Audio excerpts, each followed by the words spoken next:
Olá, olá, olá! Bem-vindos e bem-vindas a esse novo vídeo da série Artistas e Espiritualidade que estamos trazendo aqui toda semana.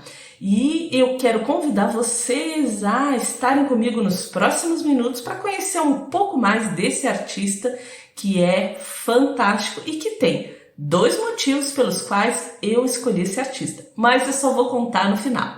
Mas antes eu quero me apresentar. Eu sou a Lúcia Troina, sou professora de arte, arte-terapeuta e utilizo a arte nos processos de transformação pessoal e no despertar da consciência. E quero convidar todos vocês para conhecer um pouco mais sobre o artista Mark Rothko.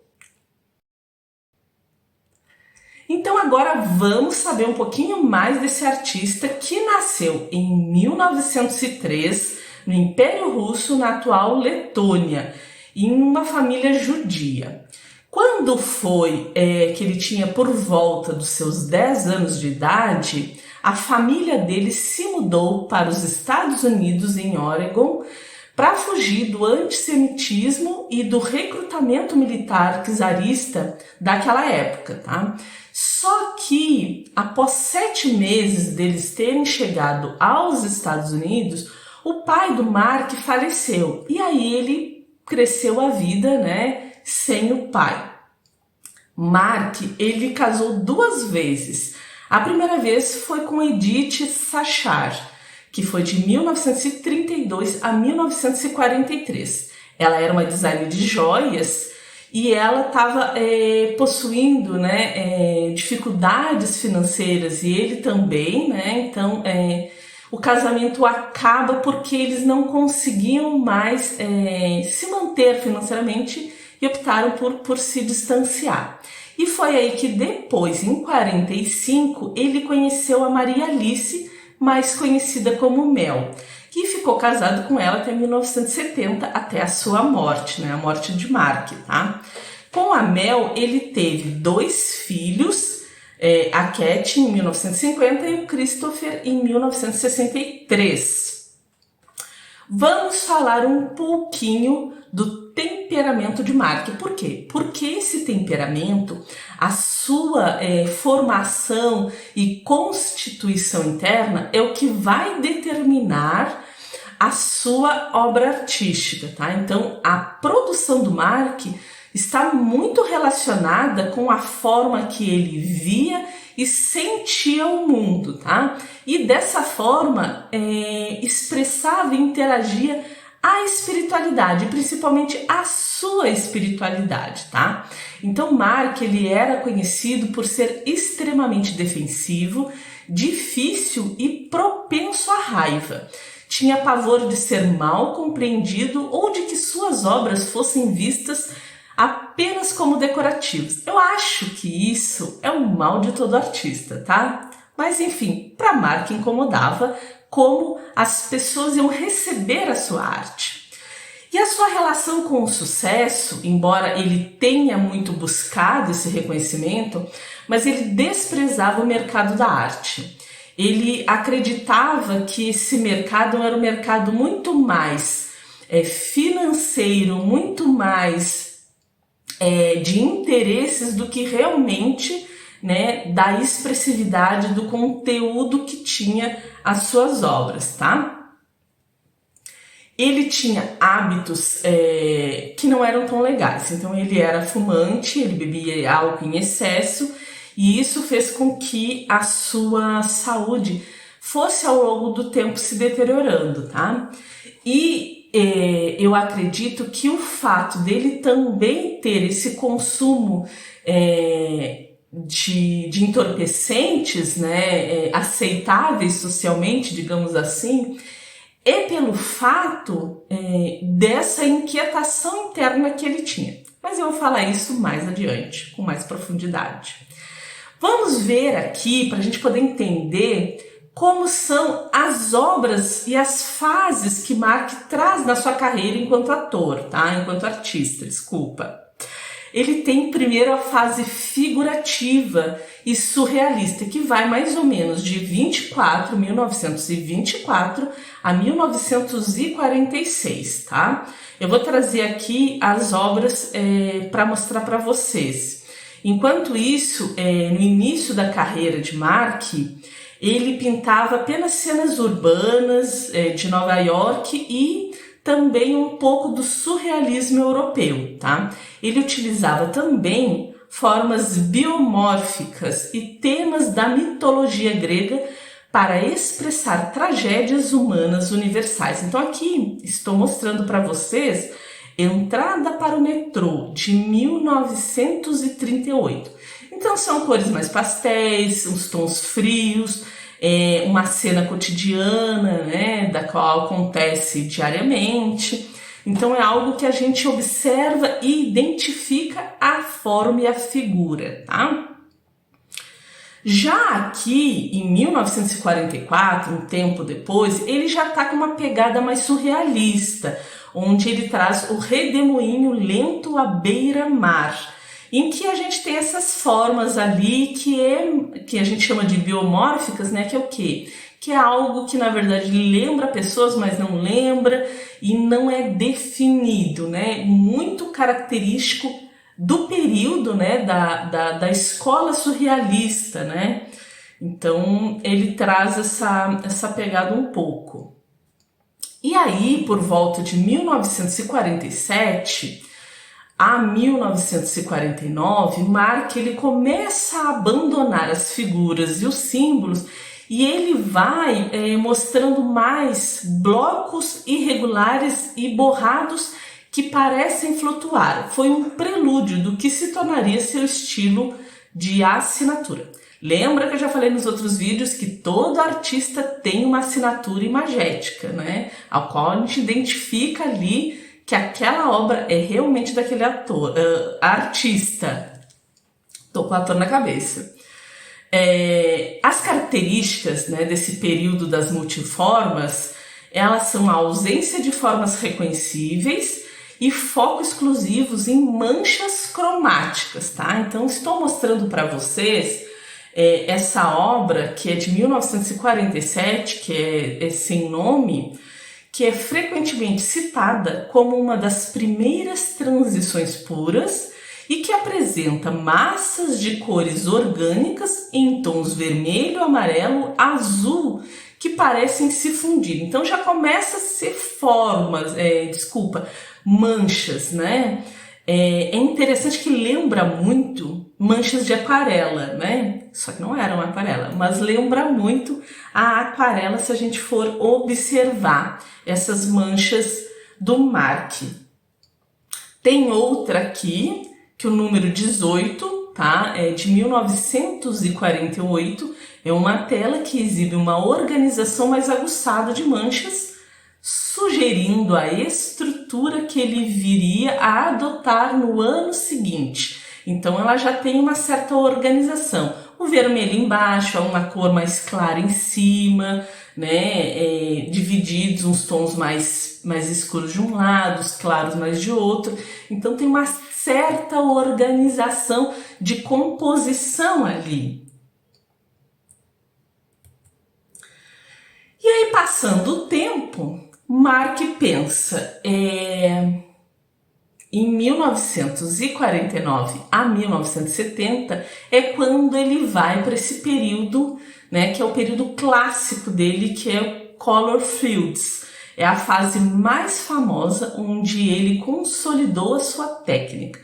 2 ou 3 retângulos de cores vibrantes sobrepostos verticalmente em telas de grandes dimensões. A técnica que ele usava eram camadas finas e translúcidas de tinta, muitas vezes misturando óleo com resinas ou cola, para criar um efeito de luminosidade interna. Então ele também fazia uma exploração do material na hora da pintura, tá? E qual era a intenção do Mark, né, para fazer essas pinturas? Então ele afirmava que suas pinturas não eram sobre cores, mas sobre emoções básicas humanas: tragédia, êxtase e perdição. Ele recomendava que o espectador ficasse a apenas 45 centímetros de distância da tela para que ele pudesse ser absorvido pela obra, né? Então, quanto mais perto, a pessoa poderia interagir com essa obra. Só o fato dele ter essa exigência da pessoa estar próxima à tela, à obra, é uma preocupação não somente da experiência estética, mas uma preocupação de conexão com a obra. O que faz com que eu conecte com essa obra? O que eu posso sentir a partir dessa proximidade? E como eu já vim falando para vocês, isso é uma das características do nosso processo espiritual, né? Quando a gente se aproxima, quando a gente foca, quando a gente entrega, quando a gente tem estado de presença. Então, na proximidade, o todo se desfaz, o todo não deixa, fica em segundo plano, deixa de ser importante, e eu conecto apenas ali com essa obra, tá? As pinturas de campos de cor, né, que seriam esse movimento criado, né, da arte abstrata que emergiu em Nova York durante os anos 1940, foi consolidado depois por décadas de 1950 e 1960, tá? Atingindo seu período clássico até mais ou menos 1970. Como uma vertente do expressionismo abstrato, diferenciou-se pela utilização de grandes áreas sólidas e planas de cor, focando na espiritualidade, na emoção pura e na contemplação, em contraste com a intensidade gestual, né, das pinceladas vigorosas de artistas como o Jack Pollock, né? Então, das actions paintings, né? Que são as ações rápidas de pintura, né? Que ele fazia movimentos rápidos. O Pollock, já Mark tinha essa outra pegada, né? E aí foi que eu estava conversando com você sobre a contemplação. Para mim, Lúcia, né, que estuda profundamente a arte e a espiritualidade, como a gente pode praticar a espiritualidade através da arte, a contemplação é uma das características da nossa forma de conexão espiritual, de como eu posso conectar com o divino, né? O fato de contemplar. E não precisa ser uma obra de arte, não precisa estar também em um museu. O céu, as árvores, a borboletinha.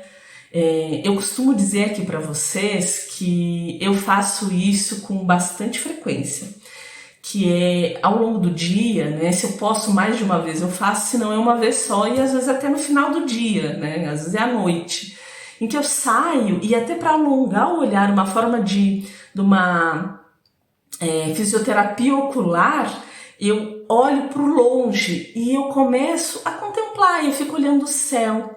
Eu acredito muito que pessoas sensíveis têm essa tendência, essa prática, da gente ficar olhando o céu apenas por olhar. A gente não está procurando imagens nas nuvens, a gente não está procurando OVNI, não está procurando nenhuma coisa extrafísica, é apenas o ato de parar e olhar e contemplar. E aí, como eu falei no vídeo passado do Alex a respeito do alimento, né? Até deixar aqui o card para vocês procurarem esse vídeo, mas o ato do alimento, o fato de eu ficar contemplando as pessoas comendo, não é uma forma de ficar cuidando, julgando, é uma contemplação, eu apenas observo, eu apenas contemplo. A observação é uma observação sem trazer para um lugar de contemplação, são coisas diferentes. A observação é quando eu observo e me mantenho numa imparcialidade. A contemplação, eu também fico numa imparcialidade, porém eu permito-me transcender e ir para um outro lugar. Eu não apenas observo, eu deixo-me impactar por aquilo. E aí são coisas diferentes. E aí, o que Mark queria não era só uma observação, não era só uma visão de suas obras, ele queria a contemplação, o deixar-me afetar por aquilo. Então, muitas vezes a gente está olhando as coisas, primeiro que a gente nem observa, quanto mais contemplar. Então é importante que a gente comece a contemplar a vida. Isso é espiritualidade. Contemplar é prática espiritual. Então eu estou olhando ali, eu gosto muito de... Aqui tem uma janela aqui que vocês não conseguem visualizar. E é um corredor comprido, tem um paredão do lado. E passam normalmente borboletas por aqui. Borboleta sempre na minha volta. E às vezes elas dão uma dançadinha aqui na janela. E eu acho fantástico, eu fico observando elas, assim, são maravilhosas. E fico permitindo-me contemplar, ou seja, afetar-me por aquilo, né?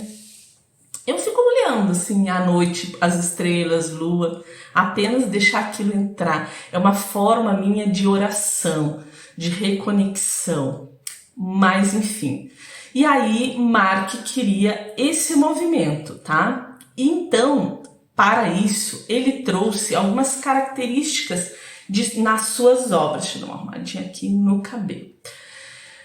As obras dele possuíam grandes campos de cor, né? Então, grandes áreas de aplicação de cores sólidas, planas, que cobrem a tela, se estendendo para além das bordas. A contemplação e a emoção é outra característica.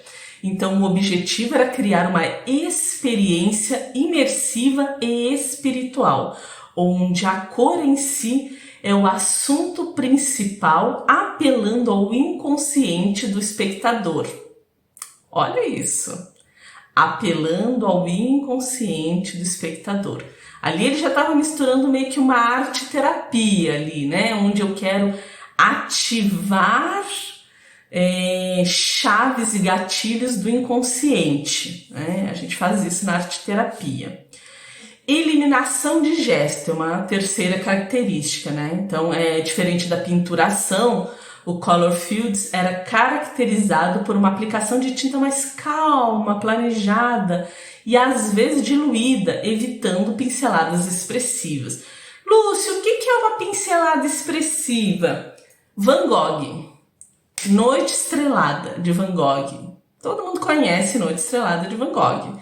Pinceladas expressivas, aquele redemoinho de pinceladas, aquilo movimenta a gente, aquilo traz uma emoção, aquilo traz um movimento.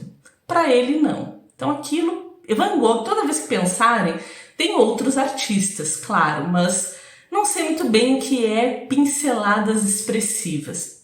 Lembre-se de Van Gogh, as gerações de Van Gogh, da cadeira de Van Gogh, do autorretrato de Van Gogh. Tem muito Van Gogh por aí para a gente poder pensar e se inspirar.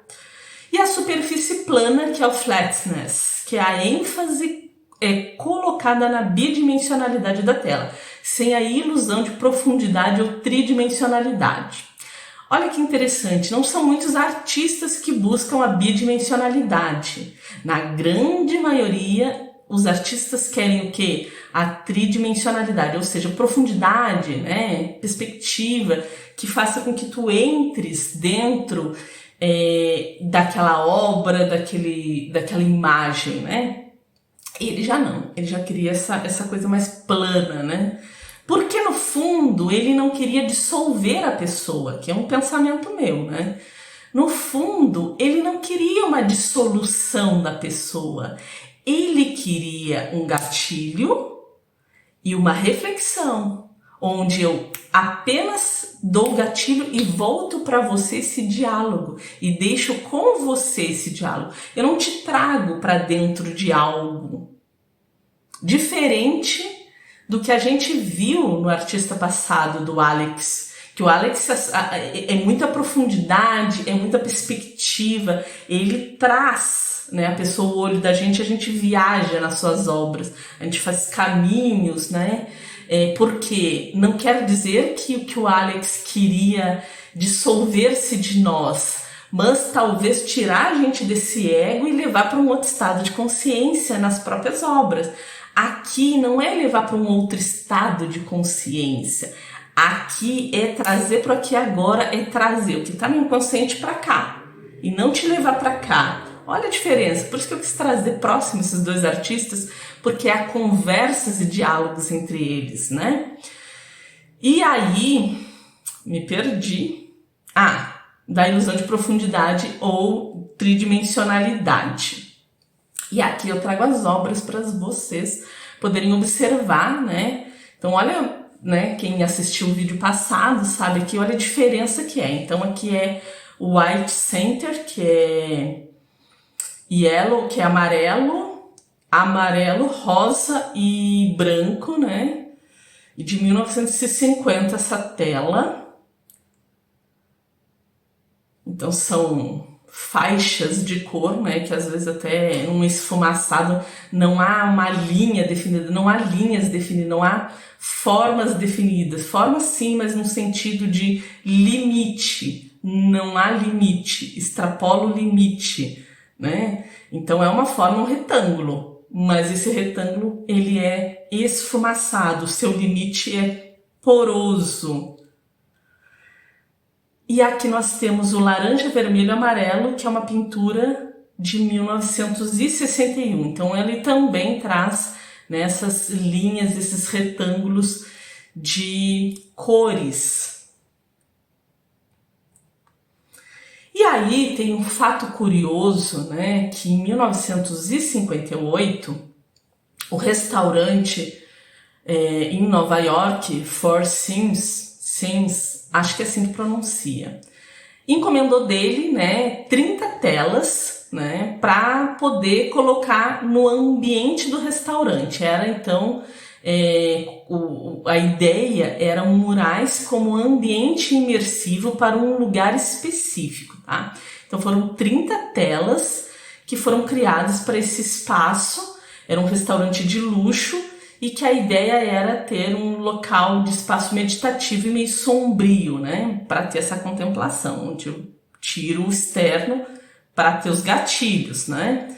E a paleta de cores mudou drasticamente de tons vibrantes para tons escuros, incluindo o vinho, o marrom e o preto, inspirados em partes pela Biblioteca Laurentiana de Michelangelo e pela Vila dos Mistérios em Pompeia. E aí Mark queria que os frequentadores se sentissem em um espaço fechado e presos. Mark queria que os frequentadores do restaurante, as pessoas que apreciassem a sua arte nesse projeto, se sentissem enclausuradas, fechadas, imersas naquele movimento mesmo, né? Só que aí Mark desistiu do contrato, porque ele achou que o ambiente de luxo distraía o propósito espiritual da sua arte. Então, na verdade, essas obras hoje estão no Tate Modern em Londres, que é um local onde tá esses murais, tá? Porque ele percebeu que, na verdade, as pessoas iam lá e as obras dele, os murais, serviriam muito mais como um ornamento, muito mais como uma decoração, como parte da experiência que não era só contemplativa artística, porque tinha gastronômica e tudo mais, e muitas vezes as pessoas não iam nem olhar para as imagens, o que normalmente acontece, as pessoas não terem uma experiência de imersão dentro do todo, né? E até identificam que existe a imagem, mas não como uma experiência artística. E aí eu trago aqui para vocês as obras que foram pintadas, né, com a intenção de ser colocada no restaurante, que hoje elas se encontram neste local, tá? Então estou mostrando aqui para vocês. Elas não possuem nome. E mostro também aqui para vocês essa parte do restaurante, do local, né? Então, como elas estão dispostas. Tomando uma aguinha aqui para hidratar a garganta.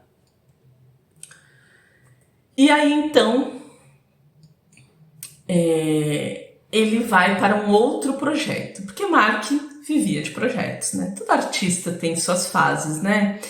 E foi então que em 1964, no Texas, em Houston, acho que assim fala, fundado por John e Dominic DeMenil, a Capela Rothko, que eles contrataram, né, Mark Rothko, para poder criar um espaço meditativo a ser preenchido com suas pinturas, que era no fundo a intenção do Mark, né? Ele queria as suas obras em algum lugar mais contemplativo e propício, não num restaurante. E aí os trabalhos foram feitos especificamente para esse local da capela, tá? O que era uma das condições do programa. O interior serve não apenas como uma capela, mas também como um local de exposição de um importante trabalho de arte moderna. Em suas paredes podem ser apreciadas 14 pinturas negras com tons de outras cores. A forma e design da capela foram grandemente também influenciados pelo artista Mark, tá? Então aqui eu trago para vocês, para a gente poder observar a criação da capela. Vocês sabem que eu sempre faço paralelos e contrapontos. Então aqui a gente pode lembrar da Hilma, que queria a arte para o templo, né, que era um templo em espiral que não foi realizado. Também a gente lembra do Cons do Alex Grey, né, onde ele fez também a capela dos espelhos, né, os espelhos sagrados. E aqui, então, tem essa capela do Mark. Então tem a imagem do lado de fora, tem a imagem aqui do lado de dentro para vocês observarem e verem que tem esses bancos para quê? Para que a pessoa possa conseguir se permitir contemplar, se envolver, se entregar na experiência, né? Então é algo que faz com que ela ative realmente os gatilhos, né?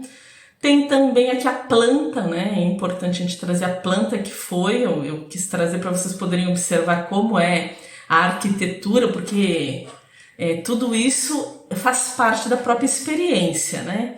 E por fim tem essa imagem aqui do lado de fora, também essa escultura, que também foi criada pelo Mark.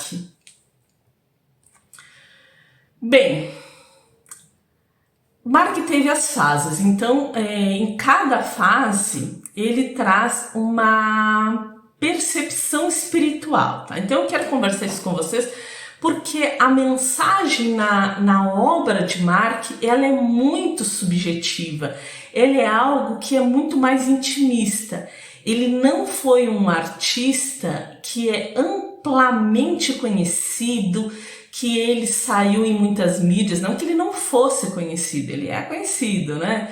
Mas não é que nem o Alex Grey, né? Todo mundo fala sobre ele e tudo mais, tudo bem que são de tempos diferentes, né?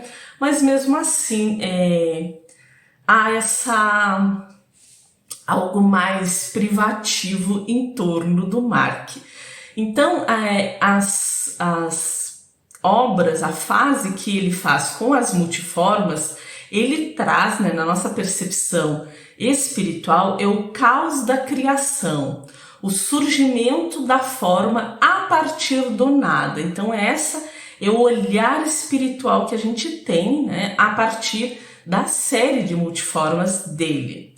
Quando ele vai para o color fields, né, que é esse processo, aquela parte luminosa onde tem as cores, né, é o êxtase e a expansão da consciência através da cor vibrante, né? Então é quando explode a consciência, quando extrapola, transcende os limites, né? E aí, por fim, numa fase mais tardia, ele vai para esse lugar mais escuro, né? Que é a aceitação da morte, o silêncio absoluto e o vazio místico. Por que Mark saiu daquela fase luminosa dele e vai para esse lugar mais final, né? Porque, na verdade, deixa eu trazer aqui para vocês, nos últimos anos ele teve ele teve muitos movimentos de doença e isolamento. Tá? Em 68, ele sofreu um aneurisma da aorta, resultando de anos de negligência com a saúde dele. Então, os médicos proibiram ele de pintar grandes telas, tá? O que levou ele a trabalhar com papel e tons mais escuros. Por isso que ele começou a mudar o seu estilo de trabalho. E isso também afetou psicologicamente ele. Isso teve um impacto muito grande nele também. Por quê? Porque aquilo que eu trazia, aquela transcendência, aquela expansão, agora vai para um lado, né, de limitação. Eu preciso conter agora. E aí ele começa a trazer essa fase mais de morte, porque ele entra em contato com a morte, né? Ele entra em contato com esse vazio, com esse silêncio. A frase representativa desse período diz o seguinte: eu não estou interessado na relação entre a cor e a forma. Eu estou interessado apenas em expressar as emoções humanas básicas. Então, Mark não tinha uma preocupação estética. E isso está muito, muito, muito relacionado com a arte-terapia. Para quem não sabe, a arte-terapia ela não tem a intenção estética, ou seja, a intenção da forma, a intenção do resultado, a intenção de que aquele resultado tenha uma boa composição, tenha um equilíbrio, tenha profundidade, luz e sombra, beleza, né? Não é essa a intenção. A intenção é tirar de mim e colocar para fora. É um movimento emocional, é um movimento dos afetos, de como eu sou afetado, o que me afeta, como eu afeto o papel. Então não é uma busca estética do visual, do perceptível visual, que é o estético, né? É uma busca do sentir, dos sentidos, tá? Então, diferente dos pintores que iluminam a cena de fora para dentro, Mark criava uma luminosidade que parece vir de dentro da tela para fora, ou seja, o gatilho que eu provoco de lá para cá. De lá para cá. Lembra que eu falei que alguns puxavam e ele queria gatilhar, fazer com que devolvesse para você? É muito movimento de gatilho da arte-terapia que a gente faz. Ele sobrepunha camadas de tintas finas que a luz atravessava as camadas de superfície, né? Então essa luz atravessava as camadas de tinta fina e refletiam nas camadas de baixo. Quase um movimento de aquarela, que são camadas com mais camadas de translúcido e transparência, né? Isso gera um efeito de pulsão ou vibração. Para Mark, esse brilho incerto representava a centelha da vida ou a presença do divino no vazio. Então é de um outro lugar que ele fala. Ele via o silêncio como uma condição para a espiritualidade. E é isso, galera. É isso, né? Não há como a gente buscar conexão divina no meio do ruído. Por isso que a gente faz processos meditativos. Por isso que a gente acalma a mente, ou a gente desacelera, ou elimina os ruídos, ou negocia, ou aprende a lidar com esses ruídos, né, em vários estágios, que é para poder entrar nesse processo espiritual, né? Porque a espiritualidade, ela não é palpável, ela é abstrata. E espiritualidade é abstrato, não há forma, não há definição, não há algo que a gente pega, que a gente faz, não há roteiro, né? Então precisa, como ela é abstrata, porque o divino é abstrato, então a gente precisa desse silêncio para poder organizar esse processo espiritual, né? Então ele removeu títulos, não há títulos nas obras dele, moldura ou qualquer referência ao mundo real. Árvores, pessoas, casas, para que nada distraísse o espectador do sentido puro, né? Lembra até um pouco de Mondrian, que também, né, foi retirando o mundo real, que ele disse: eu não posso representar o real do mundo real, com formas reais, né? Mundo espiritual com formas reais. Eu tenho que transcender isso. Então ele queria o sentimento puro, né? O sentimento puro. Ele frequentemente citava a tragédia humana e o êxtase. A espiritualidade em sua obra vem do confronto com o vazio e a mortalidade, temas centrais no existencialismo do século XX, tá? O êxtase para ele não é uma felicidade leve, mas um estado de arrebatamento. Cores saturadas em telas que ocupam todo o campo visual servem para engolir o indivíduo. Então a gente já falou bastante das cores, né? E sobre o êxtase, não é um êxtase num sentido de uma euforia, de uma alegria, mas sim de um estado de força dentro de si. É um ápice, né? Então é o ápice do meu sentimento, daquela conexão, daquela conjunção. É o conceito do sublime, teorizado por Edmund Burke, uma beleza tão vasta e poderosa que chega a ser aterrorizante. O êxtase é esse momento de perda do controle do eu diante da imensidão da dor. E aqui, quando ele fala da perda do controle do eu para a imensidão da cor, a cor é o divino, a cor é o todo, é o que transcende. A contemplação é o diálogo desse que transcende com esse eu. E esse eu, né, que a contemplação seria o espiritual. E esse eu é o meu ego. Então é quando eu tiro o controle desse ego, quando eu me desidentifico com esse ego, para que eu possa, então, entrar nesse êxtase. É quando eu me dissolvo e me mergulho nesse todo, né? Então é bem interessante quando a gente está em estado teta, né? Quem faz teta, eu tenho só a fase 1 do Theta Healing, e quando a gente faz o estado que entra em estado teta, a gente sente esse dissolver-se, é como se não há forma, a gente não tem forma, a gente não tem formato. É algo muito gostoso, assim, é um êxtase profundo.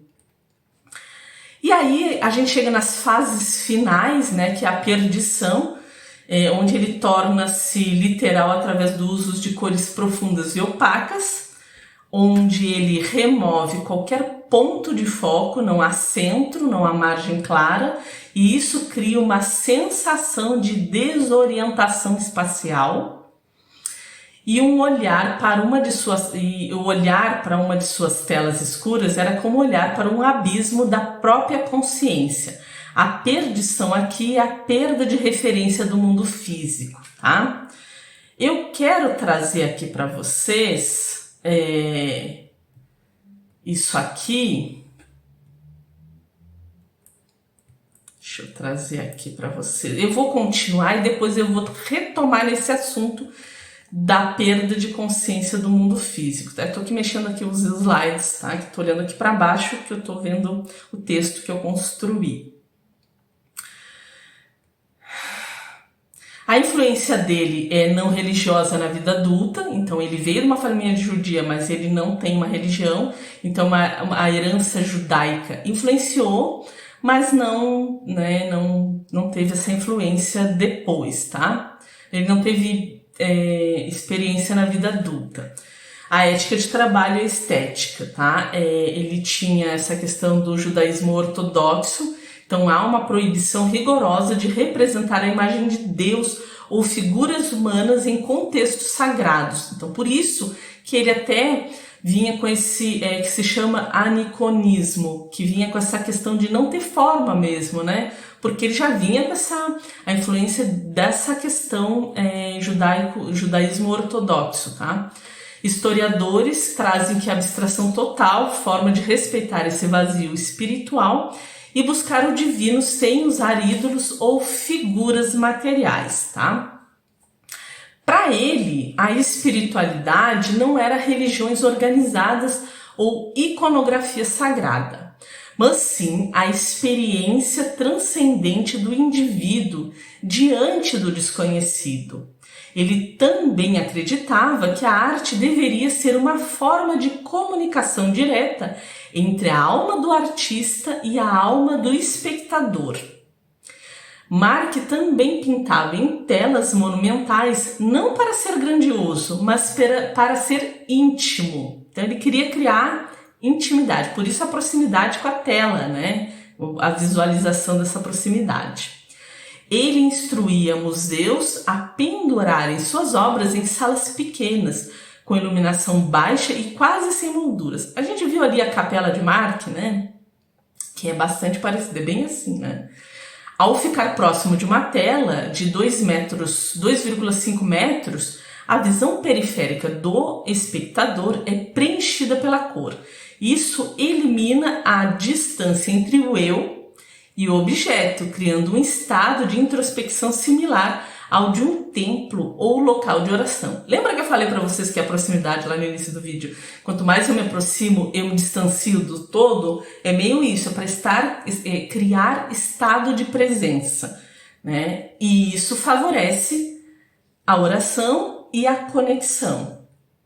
Ele viveu no auge do existencialismo pós-guerra, na crença de que o homem está sozinho em um universo indiferente e que a arte é a única forma de suportar essa condição.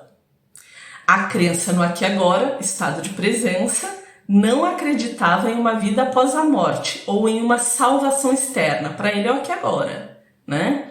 A espiritualidade era um momento de autoidentificação absoluta que ocorria enquanto o espectador olhava para a tela.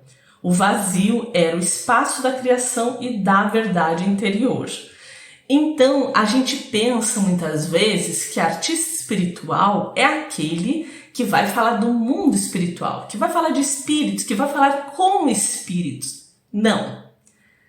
Espiritualidade, artista espiritual, ele vai trazer essa conexão do espiritual, que não necessariamente é o mundo espiritual. É como a espiritualidade, o divino se manifesta dentro de mim.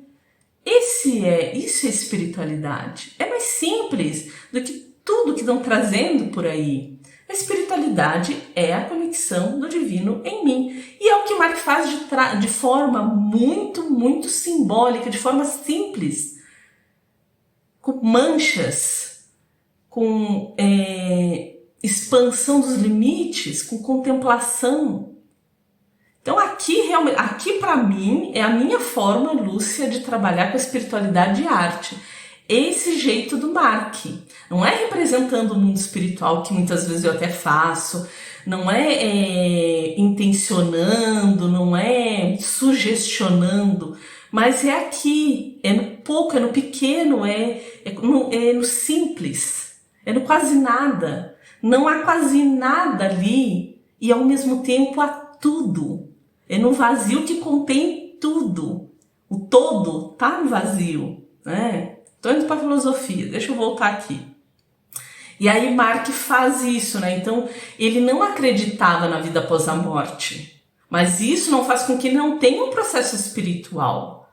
Ele entende que viver a vida de forma contemplativa, de forma reconhecendo os seus sentimentos e emoções, de forma presente, é um ato maior de espiritualidade. É simples a gente olhar para o nosso espiritual. É estar em estado de presença, aqui agora. Mesmo que nós acreditemos que exista uma vida após a morte, ainda assim, é o agora que existe. Só temos o agora. E sendo assim, é o agora que precisamos estar sempre conectados com a fonte. Não com o que os nossos olhos veem, mas sim com o que sentimos, com o que percebemos a partir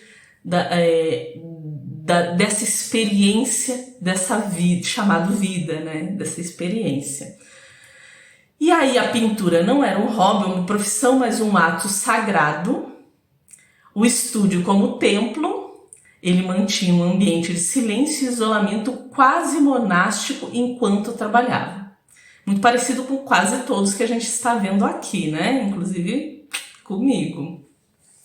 Ele acreditava que o artista era um tipo de profeta moderno, cuja função era resgatar a humanidade da superficialidade do consumismo americano e levá-la de volta ao contato com as emoções primordiais. A gente vê a semelhança dos padrões que vai se repetindo, né? E quão necessário é no mundo atual. Escreveu extensivamente sobre como o homem moderno havia perdido a conexão com o mito, porque o mito é a função ferramenta para que nós nos conhecemos, né? Aprofundemos em nós. Acreditava que a tragédia grega capturava a essência do espírito humano melhor do que qualquer outra religião moderna. Então é mais fácil a gente estudar filosofia, teatro, né, que vem da Grécia, né, e também a questão da religião, digamos, não é religião, é dos deuses gregos, né, e filósofos gregos, do que realmente uma religião. Suas telas abstratas são essencialmente mitos sem palavras. Ele acreditava que formas puras de cor poderiam induzir o mesmo estado de catarse que os antigos gregos sentiam ao assistir a uma peça trágica, que é o teatro, né? Os gregos inventaram o teatro, digamos assim. E aí, então, conceitos na visão de Mark Rothko. Deus é uma presença sentida no silêncio e na luz, não uma entidade personalizada. A redenção é o alcance através do choro e do confronto emocional com a obra de arte. Então a gente pode alcançar a redenção através desse choro e desse confronto emocional. O sagrado é o espaço entre a tela e o espectador, é a experiência subjetiva. E a morte é o tema final e inevitável, explorado através da ausência de luz, que é a fase negra dele, tá? E aí eu quero falar para vocês como que encerra, como que acontece o final da vida de Mark, tá? E aí eu vou fazer já uns ganchos com aqueles links que eu deixei aqui para vocês. Em 25 de fevereiro de 1970, seu assistente o encontrou morto em seu estúdio em Nova York. Ele havia ingerido uma overdose de antidepressivos e cortado as artérias do braço. Ele fez um autoextermínio. Não deixou nota de autoextermínio. Sua esposa Mel faleceu de insuficiência cardíaca apenas 6 meses após. E aí, quando eu vi, né, que fui procurar o final da fase dele e tal, da vida dele, que eu comece depois, a minha pesquisa começa como começa a vida dele, né, a sua trajetória de obra e como que termina. Olhando tudo isso e essas questões que eu trouxe aqui para vocês sobre ele ver aqui, ó, que as suas obras eram um abismo da própria consciência e que a perdição é a perda de referências do mundo físico, aqui fica muito claro que Mark, ao fazer os seus processos internos, e não, possivelmente ele não tinha acompanhamento psicológico, ao fazer o seu processo de despertar de consciência, de transcendência da matéria para o espiritual, ele começou a dissolver tanto a matéria, a dissolver tanto o seu conceito, né, a respeito da espiritualidade, que chegou num ponto que ele não tinha mais a referência do mundo físico para ele internamente. Ele desconstruiu tanto o ego dele num sentido de fragmentação, de desconstrução, que ele perdeu essa referência. E ao perder essa referência, ele entrou num estado profundo. Ele já devia ser uma pessoa que possivelmente tinha uma grande probabilidade de ser depressiva. Pelo consumo de álcool e drogas, né? pelo uso abusivo do cigarro e tal, do álcool. Ele tinha processos de fuga e ele usava a arte naquela frase, né, que eu trouxe aqui para vocês. Eu me interesso apenas a expressar as emoções básicas humanas. No fundo, ele queria entender internamente o que ele sentia. Ele fez como uma auto-arte-terapia ali com ele e também um processo interno. Só que ele não levou para um profissional de saúde mental, ele não levou para alguém que pudesse ajudar a organizar essa desconstrução. Ele aqui está muito claro que ele se perdeu dentro dele mesmo, que ele se perdeu dentro do mundo espiritual. Eu falo isso e trouxe o Mark primeiro porque eu percebo que ele traz a arte espiritual de uma forma que não é igual aos outros artistas. Ele traz a partir da experiência, né, dessa busca do emocional, e também devido às questões de saúde mental, que é muito mais constante e que acontece com artistas, e não só com artistas, mas com pessoas sensíveis. E Mark era uma pessoa sensível de não saber lidar com o seu universo interno. E ao não saber lidar com o meu universo interno, eu busco fugas, eu busco métodos de compreensão desse universo interno sensível, que dialoga do meu interno com o meu externo, e que se eu não busco ajuda de outras pessoas, profissionais, eu não consigo organizar. Sozinho eu não dou conta. A arte e os vícios conseguiram dar conta de um tempo. Mas quando veio a doença, aquilo desorganizou ele. Por quê? Porque ele já tinha criado um modelo de funcionamento de organização interna. Vou trazer com outras palavras aqui para ficar melhor. Mark sai de um lugar, sai de um continente e vai para outro, de uma cultura judia, que houve perseguições, né? Pai dele, em seguida que ele chega nesse outro lugar, eu tenho luto desse espaço, eu tenho luto da minha nacionalidade, luto da minha origem. E aí meu pai, que é a referência, que está trazendo e que mantém essa referência acesa, morre. Eu fico sem referencial. E aí eu começo a buscar na arte, nos vícios, algum ponto de equilíbrio, algum ponto de ancoramento. E isso funcionou por um tempo. Foi funcionando por um tempo. A arte dele estava super, colorida, transbordante, numa experiência espiritual. Só que aí ele abusou tanto do corpo físico que o físico não deu conta. Saturou. Até porque ele pintava as emoções, mas ele não elaborava as emoções. Ele não refletia sobre o que ele sentia. Ele estava só jogando para fora. Mas nem sempre estava à luz da consciência.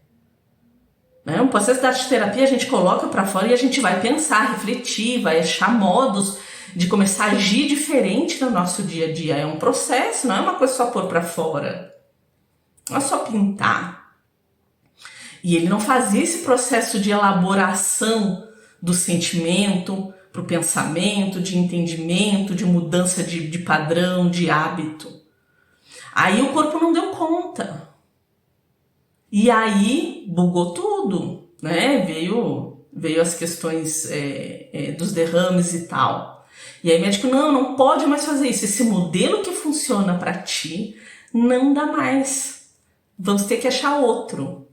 E aí ele continuou pintando, porque para quem é artista e sensível, para quem é sensível e usa arte como forma, né, de expressão, não tem outra forma, né? É uma das melhores, a gente se encontra nisso. Tô aqui olhando porque tá passando um bichinho aqui para um lado pro outro. Enfim. E aí Mark, quando ele não pode mais pintar daquela forma, daquele jeito, daquele modelo, eu vou para um outro. Só que aí a emoção ela vai junto, ou seja, o meu luto, a minha decepção, o meu contato novamente com a morte. É como se a morte volta. Antes o que a espiritualidade trazia, o que a morte trazia de uma forma bonita, né, uma forma contemplativa, o que Deus e divino representava, agora ele representa a morte, o fim, a finitude. Eu volto até para as dores lá do meu passado, de quando eu tinha 10 anos e perdi meu pai. E aí eu volto ali e dialogo ali com a minha iminência de morte, a minha probabilidade de morrer, a minha própria finitude. E aí quando eu quero tentar aqui pelo menos me apaixonar pela vida, porque ele tinha processinhos depressivos. Quando eu tento me apaixonar pela vida, é um olhar de fora aqui terapêutico, tá? Ele não consegue mais. Ele não consegue mais, porque até a própria arte dele, que é o que fazia ele manter vivo, que era o êxtase, né? Não pode. E aí é como se tirassem o oxigênio dele. E aí ele resolve fazer o autoextermínio. Então, o quanto que é importante nós estarmos cientes da nossa saúde mental, da nossa sensibilidade, do que é sensibilidade emocional, do que é sensibilidade psíquica, energética, espiritual. Nós aprendermos a identificar, a sairmos de um dogmatismo, a sairmos de uma ideia midiática mesmo do que é sensibilidade, do que é espiritualidade, para a gente trazer para o chão de fábrica, para a gente trazer para o real. É importantíssimo trazermos para o real, para a nossa vivência. O processo espiritual se faz a partir da matéria, eu vou transcendendo, né, de tanto conectando com o divino, de tanto conectando, eu vou transcendendo e percebo o divino em tudo e todos. Mas eu preciso voltar. Eu não posso me dissolver no todo, porque senão eu deixo de existir. E foi o que aconteceu com o Mark.